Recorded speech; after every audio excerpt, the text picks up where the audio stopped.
nakabalik sa Wuhan, China mula Calibo International Nakapasok Airport. na sa Pilipinas ang 2019 novel coronavirus. Today, Halos 4 na taon na nang umusbong ang pandemya sa ating bansa.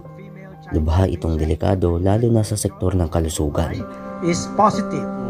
Lock down the entire Philippines for that.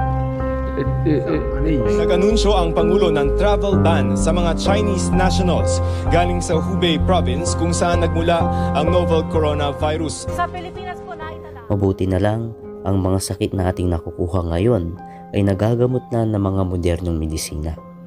Ang mga gamot na scientifically based at inapurbahan ayon sa diagnostic methodology. Mga iba't ibang medisina na dumaan sa masusing pag-aaral. Pero sa kabila ng pag-usbong ng mga modernong medisina, ay siya ding pagbabaon ng mga tradisyonal na kaugalian na panggagamot. Tagal na nga, 3 weeks nang may gitubong niya eh. Nakatatlong gamot na siya. Kapag binilang ko naman. Tara, sundan natin ang isang kwento ng nagbabakasakali at panlulunas.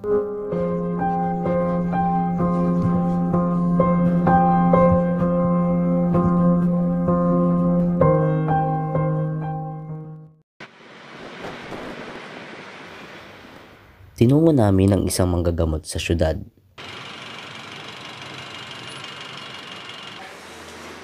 Dito sa isang barangay sa syudad ng Dagupan, nakilala namin si nanay na isang manghihilot.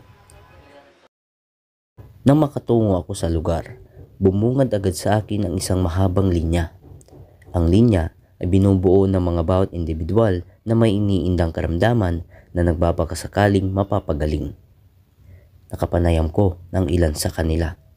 Kabilang na dito si tatay na dinala niya ang kanyang apo dahil sa iniindang karamdaman. Ano niyo po yung magpapahilot? Apo po. Apo niyo po. Ano po yung nararamdaman natin? Kasi pinagtara namin dito, may pilay yan. May pilay po? Oo, may pilay tayo. Kaya lang, may ubo pa lang. May ubo, na kunti. Pinagpitas na namin sa hospital ito. Wala, may pilay ilo, nagsusuka. Nagsusuka po. May pilay daw siya. Bali, pang ilang ano nyo na po dito? Ilang punta nyo na po dito? Bali, pangalawa. Pangalawa na po. Pangalawa. Pero magaling na rin siya lang yung inisipon na lang yung pinapano. Dati, hindi naman hindi maglalaro eh. Hindi naglalaro. Hindi ba parang nabati? Gano'n? Sa kilikili po na. Usually, dun kasi. Naglalaro na, pero inisipon na lang. Nakita ko sa linya ang mga iba't ibang individual na naghihintay para sa ipinangakong lunas. Nakilala din namin si nanay na katulad din ng mga ibang nagpapagamot, may iniinda rin sakit ang kanyang apo na hindi nila lubos maintindihan. Tagal na nga, 3 weeks nang may gitubong niya eh. Nakatatlong gamot na siya. Kapag binilang ko naman na siyang bagong carbocysteine kahapon. Para sabi ko, umaling ang ubo niya. Naisipan ko ipahilot dito kay Lula Tita ay para baka may pilay kaya hindi ko magaling ang ubo. Pinakonsultan niya raw ito sa doktor. Niresitahan naman daw siya ng mga gamot, ngunit ilang linggo na raw ang nagdaan, hindi pa rin gumagaling ang kanyang ubo. Pero nagpakonsulta natin kayo sa doktor? Oo, niresitahan nga ng antibiotic yan. Kaso hindi pa rin gumaling, baka sabi ko nga may pilay lang. Hindi pa rin siya gumaling. Antibiotic na iniresita dyan eh. Hindi ko na alam pa.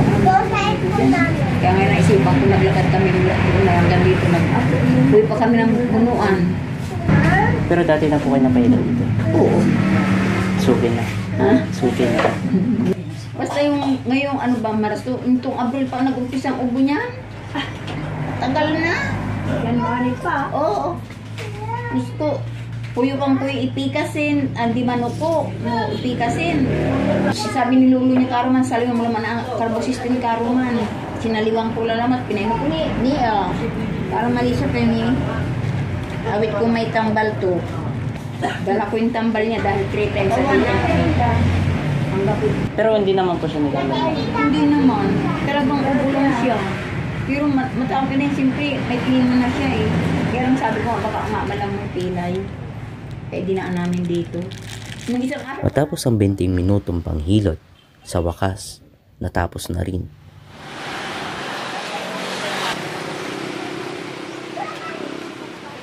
Pauwi na ngayon si nanay at ang kanyang apo at umaasa na pagdating sa kanilang bahay ay mawawala na ang karamdaman ng kanyang apo. Sadyang napakarami daw ang nagpapahilot rito. Pumasok tuloy sa aking isipan. Ano kaya ang mga instrumento ni nanay sa kanyang panggagamot? Pagumbaw. Langis lang. Langis.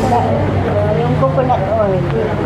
Tapos ito ay yung vinaired alcohol. Yung bilang papainitan. Ang tubang bakod o sa tawag ng Pangasinense ay tagumbaw ay ang pangunahin niyang gamit sa panggagamot. Ang dahon at balat nito ay nagsisilbing gamot at ginagamit sa pagpapagaling ng pilay. Ang mga dagta nito di umano'y mayroong antibiotic properties. Karagdagan din sa kanyang mga instrumento sa paggagamot ay ang langis at ang alkohol na pinapainitan.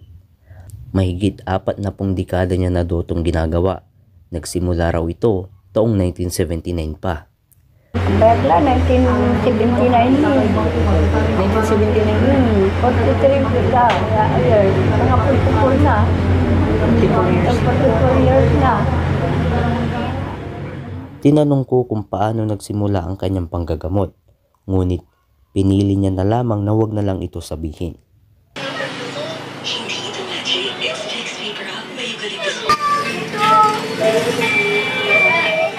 Maghahapon na, ngunit dagsa pa rin ang mga nagpapagamot. Kabilang narito si ate na naging suki na ni nanay simulan nung bata pa raw siya. Sa araw na yon, dinala niya ang kanyang anak.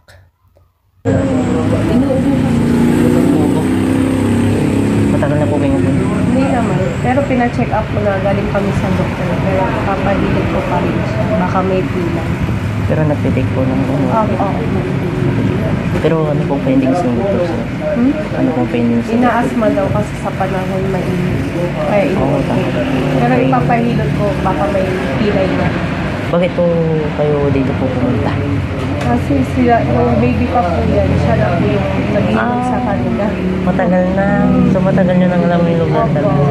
Kaya Epektibo naman si Lola. Okay, kapita po. Effective naman. Kaya po dinadayo ng mga ibang lugar para magpahilot sa kanila. Pansin ko nga maraming poetika. Papabata man o matanda ay nihilot ni nanay.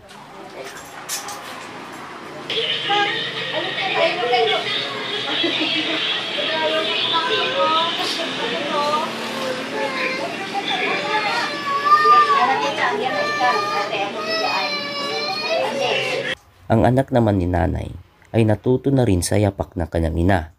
Natuto na rin manghilot.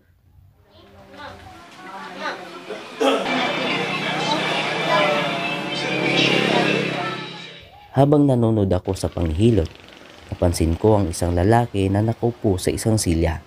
Nakasuot siya ng uniforme ng isang universidad na tugma sa uniforme ng aking suot. Bakit kaya siya narito? Paano po kayo pumunta dito? Magpapahilot. Papahilot. Likod. Sa Yupang din po kayo? Dati? Yupang din ako? Masakit? Oo, masakit. Nagregas sa trabaho din. Parang pagod din. Tsaka lang ito. Paano mo nalaman kung si nanay na marunong manghilot? Dito na kami dinadala dati ng bata pa lang. No. Parehas din pala tayo. Dito din ako. No?